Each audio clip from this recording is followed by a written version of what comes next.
Christ est ressuscité. En vérité, il est ressuscité. Alors je ne pourrais que conseiller de lire et relire cet évangile qui est long et tellement riche théologiquement que quoi en dire. Alors je vais retenir simplement deux paroles du Christ qui sont assez extraordinaires. Il y en a bien sûr d'autres. Je suis le chemin, la vérité et la vie. Et je vous donne un nouveau commandement. Aimez-vous les uns les autres comme je vous ai aimés. Je les trouve d'une certaine façon complémentaires. Alors un homme qui s'appelle Jésus ose dire « Je suis le chemin, la vérité et la vie ». Pour les Juifs de l'époque, dire déjà « Je suis », c'est-à-dire dire le nom de Dieu révélé à Moïse sur le Sinaï, le Dieu « Je suis », c'est extraordinaire. C'est un scandale, c'est une impossibilité. Jésus dit « Je suis ». Il se révèle comme Dieu, et comme Dieu trinitaire. Je suis la vie. Qui est la vie? Qu'est-ce que la vie? C'est un mystère.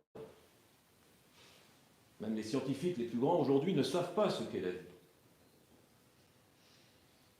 Et pour moi, je dirais que c'est une des révélations de la Trinité.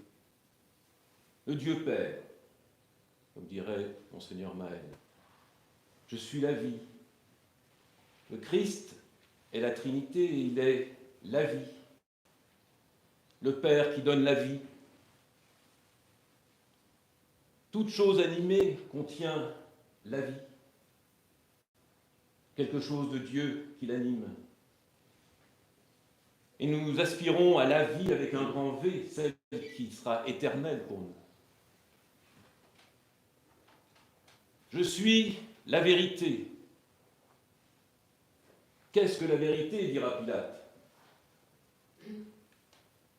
Et Jésus dit, je vous enverrai l'esprit de vérité. La vérité est une personne. Et la vérité, ça peut être Dieu esprit. Et la vérité s'oppose au mensonge.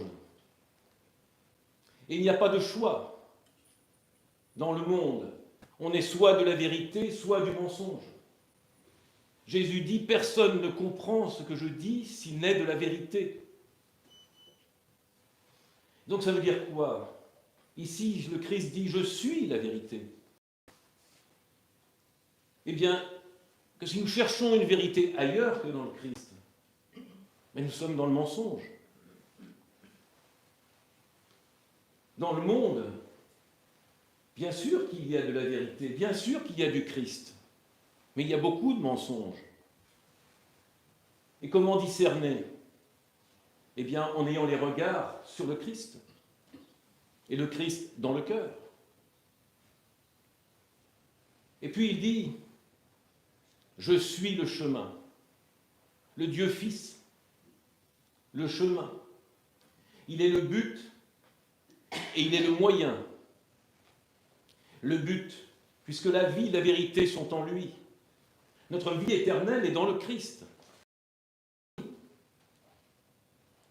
Vous n'allez vers le Père que par moi. Donc la certitude du chrétien, c'est qu'il n'y a qu'une seule voie pour aller vers Dieu. Et pour être sauvé, aller vers Dieu. Tout le monde cherche à aller vers Dieu. Mais est-ce que tout le monde cherche à être sauvé? Je suis le chemin. On disait au 1er siècle, les chrétiens sont ceux du chemin. Et puis nous avons des exemples extraordinaires. Les pèlerins d'Emmaüs, en chemin, le Christ s'est révélé à eux. Saint Paul sur le chemin de Damas, le Christ s'est révélé à eux. Il faut être en chemin. Et peut-être de façon cachée, nous sommes en Christ en chemin. Dans toutes les spiritualités, dans toutes les religions, il y a certainement quelque chose de Dieu, une révélation, mais une révélation qui n'est pas encore manifestée.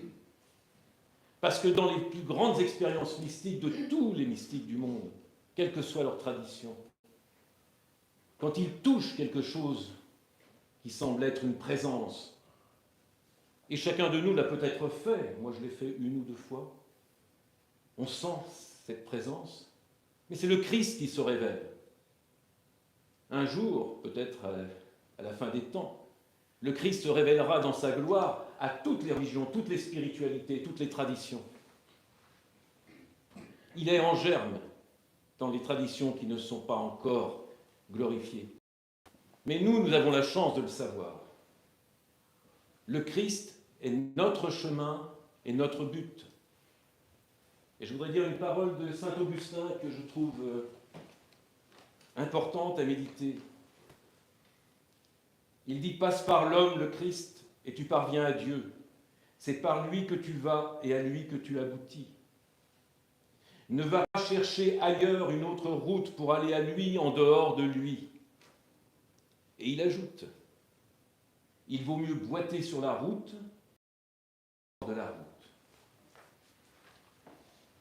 Donc nous savons que c'est le Christ qui doit être le centre de notre vie, qui doit être à l'origine de toutes nos actions, et qu'il est notre modèle. Et donc s'il est notre modèle, nous devons l'écouter, nous sommes de la vérité, nous devons l'entendre. Et il nous dit, aimez-vous les uns les autres comme je vous ai aimé. Il donne un 11e commandement. Quel orgueil, si c'est un homme, simplement. Un 11e commandement à suivre, qui résume tous les autres commandements. Et quand j'ai lu cette phrase, qui est aussi, cette parole, qui est aussi le thème de cette liturgie, j'ai été effrayé parce que aimer comme Dieu, comme je vous ai aimé. Mais je ne sais pas quel est cet amour de Dieu. J'ai un amour d'affection, de sentiment, un amour humain. J'ai l'impression que l'amour d'une mère pour ses enfants est le plus proche de cet amour de Dieu pour ses enfants qu'il a créé. Mais c'est bien sûr un amour plus que viscéral, naturel, mais quel est cet amour de Dieu? Donc, a priori, donner l'amour de Dieu à mes frères et sœurs, je ne sais pas. Je ne sais déjà si peu le faire en tant qu'homme. Et puis de l'autre côté, il donne un commandement. Aimez-vous les uns les autres. Ah, je vous commande, aimez-moi. Mais c'est impossible. Commander et amour sont deux mots qui sont antagonistes. Donc il veut dire autre chose. Alors il y a une clé que j'ai trouvée, ou que d'autres ont trouvée, pour ce commandement.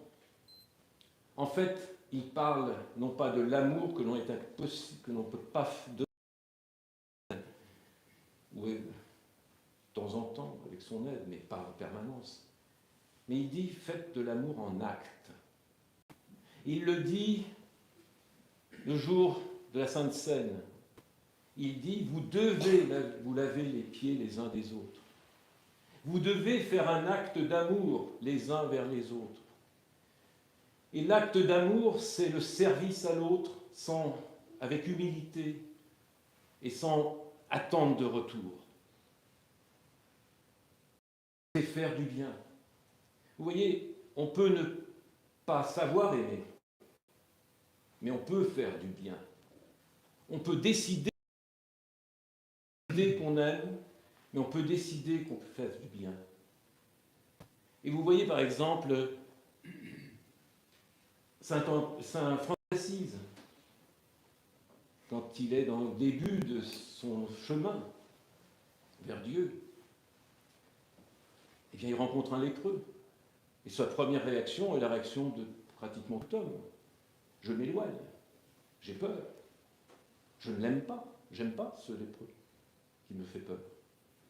Et puis il dépasse cette peur, il dépasse cet antagonisme, et il va embrasser le lépreux. Il fait l'acte d'amour qu'attend Jésus, qu'attend le Christ. Sainte Thérèse de Lisieux, d'une autre façon, dit qu'elle a passé son temps à aimer une sœur revêche et à lui faire des actes d'amour.